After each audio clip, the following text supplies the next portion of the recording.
Hello student, welcome to my YouTube channel. मैं आपसे बस केवल इतना कहना चाहता हूं कि आप किसी भी वीडियो को जब देखते हैं तो शुरू से एंड तक पूरा देखा करें ध्यान से, ताकि चीज़ें आपको अच्छी तरह समझ में आ जाएं। क्योंकि अगर बीच में कुछ भी छूट जाता है थोड़ा सा भी, तो उससे क्या है कि उस टॉपिक की जो अंडरस्टैंडिंग है वो अच्छी तरह से हो नहीं पाती। ठीक है, इसलिए इस वीडियो को भी पूरा ध्यान से देखिएगा शुरू से एंड तक। तो आज से शुरू करने जा रहे हैं हम नया चैप्टर नंबर 2, जिसका नाम है रिलेशंस एंड फंक्शंस। तो ये चैप्टर के 2 हिस्से होंगे। एक में हम रिलेशंस के बारे में पढ़ेंगे, और जब रिलेशंस के बारे में अच्छी तरह से समझ में आ जाएगा उसके बाद हम फंक्शंस के बारे में पढ़ना शुरू करेंगे। तो सबसे पहले हम रिलेशंस को समझना शुरू करते हैं। यहाँ पर कुछ एग्जांपल्स लिखते हैं। तो सबसे पहले मैंने यहाँ पे लिख दिया है कि रिलेशंस इन डेली लाइफ के जो रिलेशन होते हैं, और दूसरी तरफ मैथमेटिकल रिलेशंस के बारे में पढ़ा जाएगा। तो डेली लाइफ में हमें बहुत सारे रिलेशन देखने को मिलते हैं, जैसे कि ब्रदर सिस्टर का रिलेशन होता है, हस्बैंड वाइफ का रिलेशन होता है, फादर सन का रिलेशन होता है, मदर सन का, मदर डॉटर का रिलेशन होता है। इसके अलावा टीचर स्टूडेंट का रिलेशन होता है, और भी बहुत सारे रिलेशन होते हैं कि जैसे red shirt, red pen, blue pen, इस तरह के बहुत सारे रिलेशन हमें डेली लाइफ में देखने को मिलते हैं। अब हम यहाँ पर मैथमेटिकल रिलेशंस को लिखते हैं। तो दूसरी तरफ मैथमेटिक्स के कुछ रिलेशंस लिखे हुए हैं, जैसे कि यहाँ पर आप नंबर देख रहे होंगे 2, 3, 5 और 6 लिखे हुए हैं, और यहाँ पर नंबर लिखे हैं 4, 27, 6 और 5। तो इनके अंदर क्या क्या रिलेशन हो सकते हैं, जैसे कि 2 4 के साथ क्या रिलेशन बना सकता है। एक तो ये कि 4 जो है वो 2 का क्या है, स्क्वायर है। दूसरा 2 इज़ लेस देन 4 भी लिख सकते हैं। 2 जो है वो 4 से 2 कम है, ये एक रिलेशन हो गया इनके बीच में। 4 जो है वो 2 का स्क्वायर है, ये एक रिलेशन हो गया। 4 जो है वो 2 से डिवाइड हो जाएगा, ये भी एक क्या है, रिलेशन है। तो इस तरह से 2 और 4 के बीच में बहुत सारे रिलेशन बन रहे हैं। 3 और 27 के बीच में क्या रिलेशन है, 27 जो है ना वो 3 का क्या है, क्यूब है, और 3 जो है वो 27 का क्या है, क्यूब रूट है।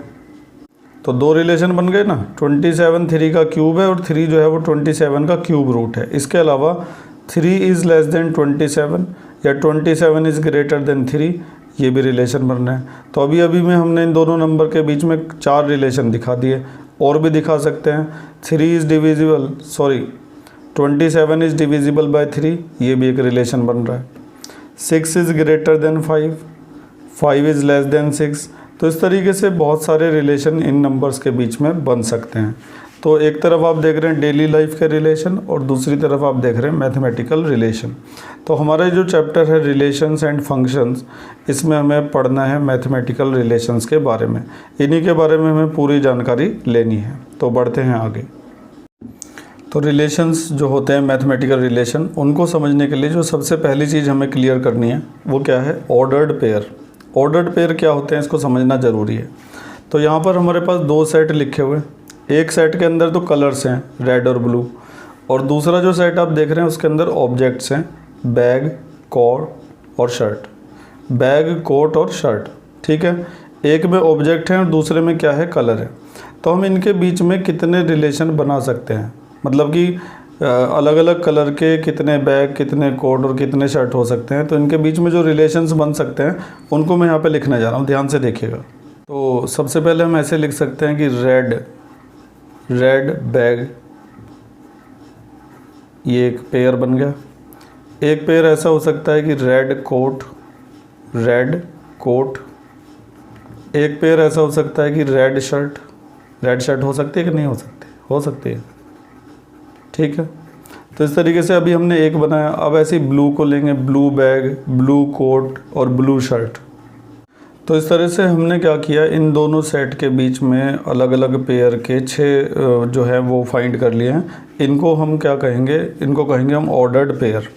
सबसे पहली बात तो इनको पेयर क्यों कहा जाता है, पेयर वाला जो शब्द, क्योंकि इनमें से हर एक के अंदर 2-2 चीज़ें आ रही हैं। तो हर एक में 2-2 चीज़ें आ रही हैं, इसलिए हर एक को क्या कहा जाएगा, पेयर कहा जाएगा। और ऑर्डर्ड इसलिए कहते हैं क्योंकि इनका एक पर्टिकुलर ऑर्डर होता है। जैसे कि आप इसके जो एलिमेंट देख रहे होंगे, पहला एलिमेंट यहाँ से लिया गया है, दूसरा एलिमेंट वहाँ से लिया गया। इसको भी देखो, फर्स्ट एलिमेंट इधर से आया, सेकंड एलिमेंट उधर से आया, ठीक है।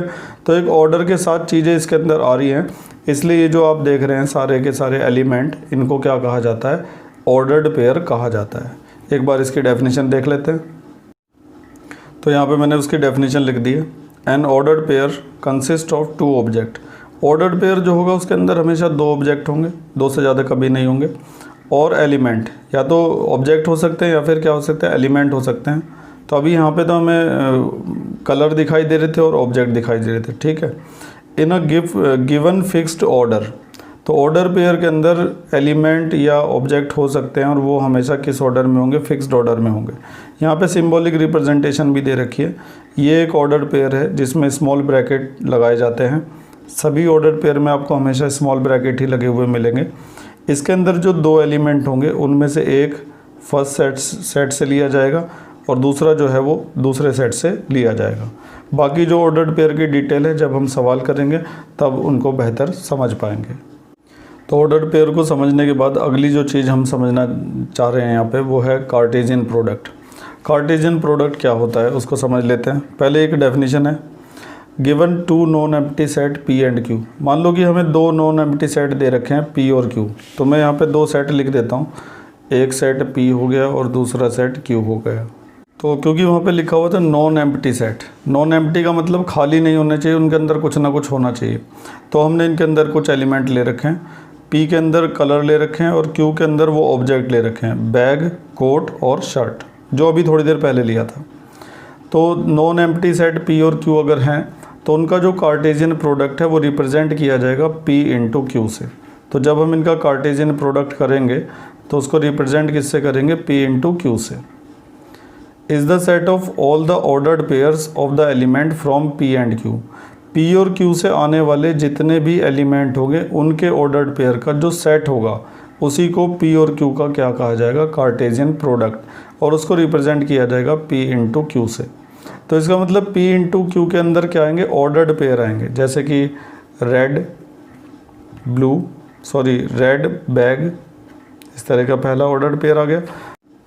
तो अभी हमने यहाँ पे क्या किया है कि P और Q के जितने भी एलिमेंट्स थे उन सब के ऑर्डर्ड पेयर लिख दिए हैं, ठीक है। वहाँ पे लिखा है कि P into Q is the set. तो वो क्या होता है, एक तरह का सेट होता है।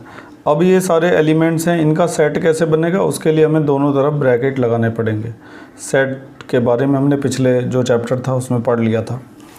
तो अब डेफिनेशन क्लियर हो गई है।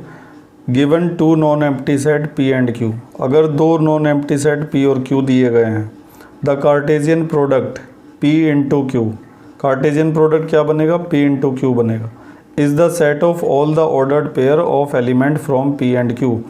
P और Q से आने वाले जितने भी एलिमेंट्स हैं उनके ऑर्डर्ड पेयर का जो सेट होगा वो रिप्रेजेंट होगा P इंटू क्यू से, और उसी को क्या कहा जाएगा, कार्टेशियन प्रोडक्ट कहा जाएगा। तो उम्मीद है कि आप कार्टेशियन प्रोडक्ट को अच्छी तरह से समझ गए होंगे। फिर से एक बार ले लेते हैं। मान लो कि हमें दो सेट दिए जाते हैं, दोनों के दोनों नॉन एम्प्टी होने ज़रूरी हैं। तो उसकी वजह से इनके जितने भी ऑर्डर्ड पेयर हैं उनका जो सेट होगा उसी को क्या कहा जाएगा, कार्टेशियन प्रोडक्ट, और रिप्रेजेंट करेंगे किससे, P इंटू क्यू से। मान लो यहाँ पे दो सेट होते हैं A और B, तो उनका कार्टेशियन प्रोडक्ट किससे रिप्रेजेंट होता, वो रिप्रेजेंट होता A इंटू बी से।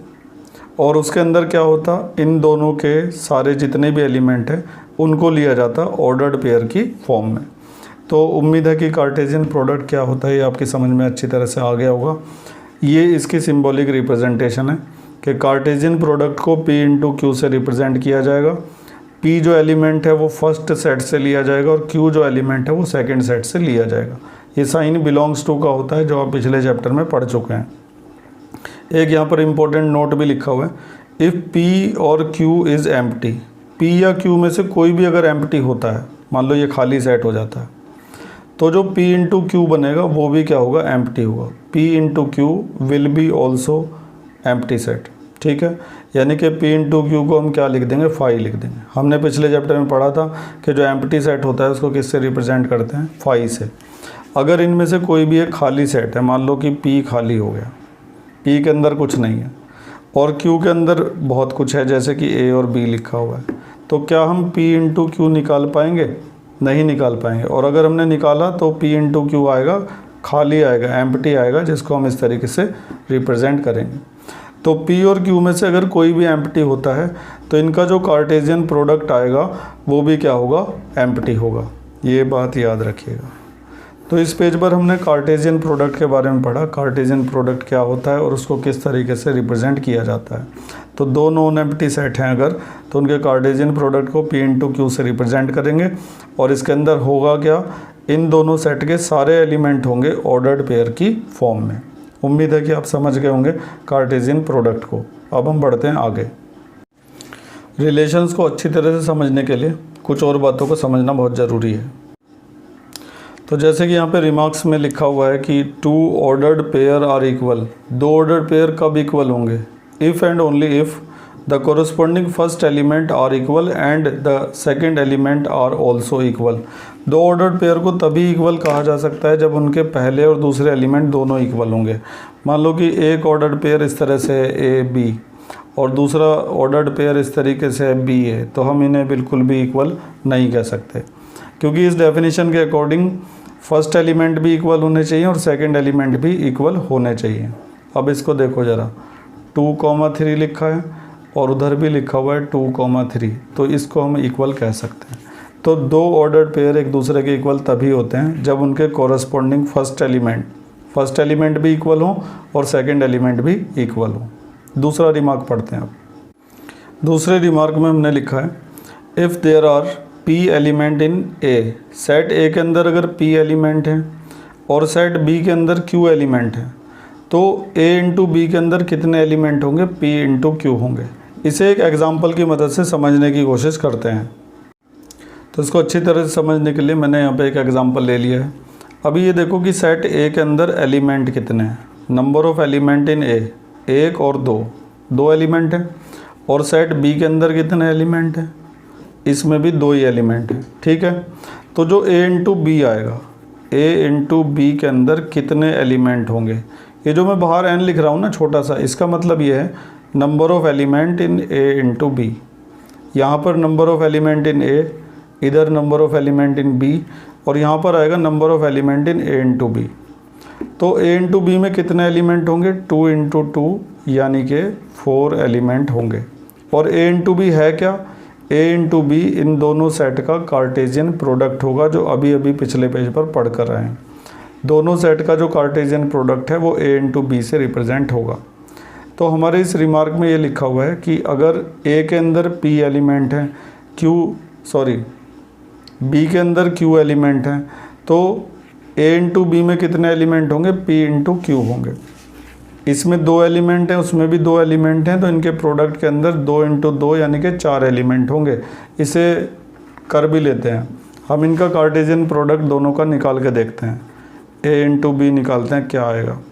तो 1 लिया जाएगा इसका पहला एलिमेंट उन दोनों के साथ, 1,3 ऐसे, फिर 1,4, फिर 2 लेंगे इन दोनों के साथ, 2,3 और 2,4, और कुछ ले सकते हो तो तुम बता दो ज़रा। तो अभी अभी हमने सेट A का और सेट B का दोनों का कार्टेशियन प्रोडक्ट निकाला, उसके सारे ऑर्डर्ड पेयर लिखे। अब इसमें एलिमेंट चेक करो कितने आ रहे हैं, 1 2 3 4, और 4 ही हमारा आंसर था। एक और एग्जांपल लेते हैं। मान लो कि एक सेट P है जिसके अंदर 3 एलिमेंट है, जैसे यहाँ पे 2 एलिमेंट है ना, उसमें 3 एलिमेंट है। दूसरा सेट Q है जिसके अंदर एलिमेंट हैं 4। तो जब हम इनका कार्टेशियन प्रोडक्ट निकालेंगे तो उसमें कितने एलिमेंट होंगे, मान लो तुमसे कोई सवाल पूछे, तो इनके कार्टेशियन प्रोडक्ट के अंदर कितने एलिमेंट होंगे, इन दोनों की मल्टीप्लाई कर दो, 3 इंटू 4 यानी कि कितने एलिमेंट होंगे, 12।